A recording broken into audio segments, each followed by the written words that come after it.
Hi Sagittarius. Welcome to your December 2019 Astrology and Tarot reading and happy birthday! So, Jupiter has left your sign. Your ruler has left your sign for the next 12 years. I hope you enjoyed his time there. It, of course, brought about at least one significant change in your life, be it a fiance, a spouse, a baby, a home, a new career. And as I said to Scorpios last year when it left Scorpio and moved into Sagittarius, I did say that if all Jupiter has done is grant you a lesson or given you an incentive, that's enough. For me, when Jupiter was in my sign, the greatest thing that happened to me was this channel. It was an idea, it was optimism, and it's grown into something that I really enjoy. So I hope, Sagittarius, there is some sort of departing gift that you're happy with. Now, Jupiter is moving into your financial sector, which means the next year could definitely shower you with more wealth, more financial abundance, more security, more luxury. It is very auspicious, and it joins a host of planets there, including Saturn and Pluto and Venus this month. And then the Sun is going to enter there on the 21st, meaning your finances come really into play. Venus being there is really auspicious. This is a great month for making money ideas, starting financial plans, paying things off. Now, what I want to talk about in particular for you is that Mercury enters your sign on the 9th. Be careful what you say, because you may find you are embellishing things or making promises that you simply cannot keep. It's quite grandiose when Mercury is in Sagittarius. But that full moon in your partnership sector on the 12th, Four of Cups and the High Priestess, is opening your mind to some intuitive thought, some niggling feeling that you're trying to push under the rug a little bit. And you guys love the truth, so that's not like you. But this Gemini full moon wants to clarify something for you. Ace of Swords. It's some kind of conversation, I think, comes out of nowhere. And it could be romantic, but it could also be business. Business partners may throw you for a loop. Something comes out of nowhere. 10 of Cups, but I think you'll like it. Okay, Sagittarius, looking good. Jupiter in your financial sector trines Uranus in your work sector. Interesting that. Perhaps this is an unexpected job offer, an unexpected promotion, an unexpected business idea. But it's following your intuition, and it really takes off rather quickly with the Eight of Wands here. So you're having all these daydreamy thoughts about the way things should be or could be. Maybe you were a little disappointed about what Jupiter gave you. And as such, you're kind of wondering, well, what now? What can I make happen? Because you guys don't stay down in the dumps for long. Especially not if you've been rejected by something or someone. 7 of Wands. Chiron is going direct in Aries. And for you, that is your pleasure sector, your romance. And you're maybe realizing that some childhood wounds are coming into play that you need to address. Whatever's popping up around that full moon, it has some sort of key to it, the moon. Some sort of internal, subconscious, psychological workings there. You need to listen to what your intuition's telling you around that full moon, because it's telling you something incredibly, incredibly important, but you are trying to fight whatever that is. 5 of Wands. But I think you're fighting something that could make you happy. And I sense that maybe the reason you're fighting it is because it doesn't look like something that could make you happy initially, but it can. Maybe it's, oh yeah, I see. Eight of Cups and the Two of Cups. Some Sagittarians are reluctant to leave behind a romantic relationship that's lost its luster, or some of you are quite reluctant to get into a new one because the person just doesn't look the way they usually do for you. They're different, but maybe that's healthy. Maybe that's the key. There is some sort of magic key, Sagittarius, that comes out of that full moon in Gemini. For a lot of you, it is letting a relationship go. But I think if you are worried about being single, I think you could have more opportunities coming in than you expect, possibly quite quickly. Possibly quite significant. But you have to follow your heart. And you have to communicate your needs and your desires. And if you're communicating what it is you need and it feels as though it's falling on deaf ears, that's probably your cue to go. Nine of Cups, Nine of Swords. You know what you want, but you're nervous about it. You know what it is that you need to do, but you're hesitant. Your ruler entering a quite pragmatic and oftentimes shy sign is giving you a little bit of doubt.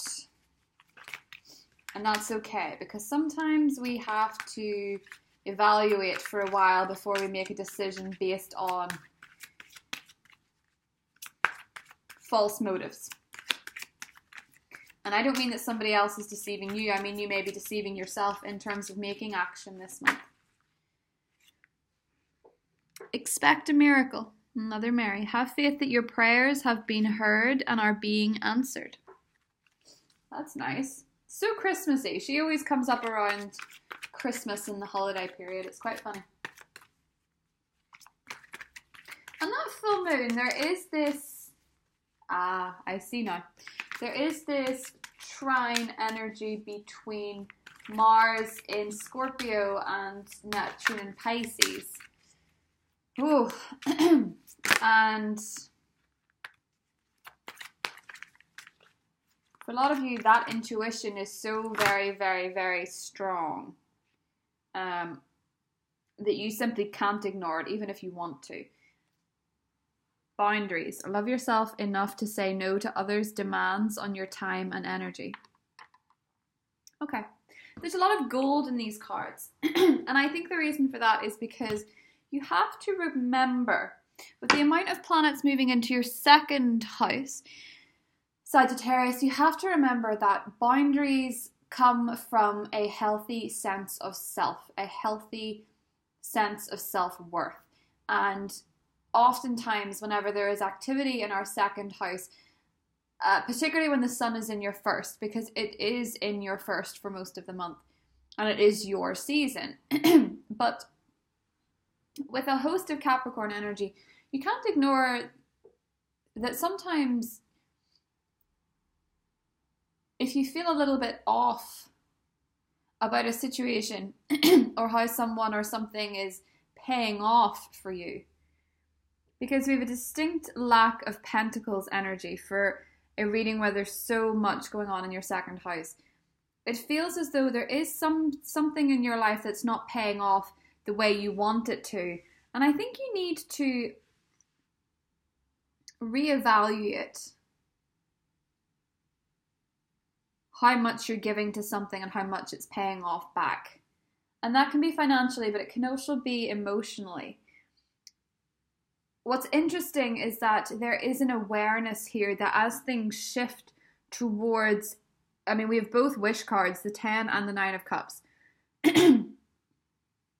Both closely associated with swords, ruling your mentality, ruling your ability to communicate. And we'll see more of that when Venus goes into Aquarius on the 20th and gives you the gift of the gab, and suddenly you can speak the deepest longings and desires in your heart if you oftentimes find it hard.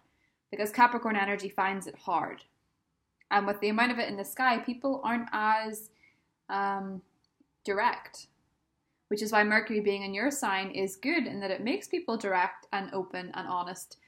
But it can add embellishments. And perhaps being in your sign with all the mental activity, it's actually giving you a little bit of anxiety about the things that you want. The things that make you tick, the things that make you happy, the ideas that you have. It feels as though you were maybe passed over for an opportunity, or you feel a little bit bored with something. And your intuition, you know what it is that you need to do, but it requires such forward thinking. And Jupiter being in a very practical sign such as Capricorn makes you evaluate, can I do this? Can I say this? Will this work? Yeah. If it's a relationship that you're looking for, if you're single, I think a lot of you have a feeling that something is coming, but it requires you to be a little less argumentative with potential partners,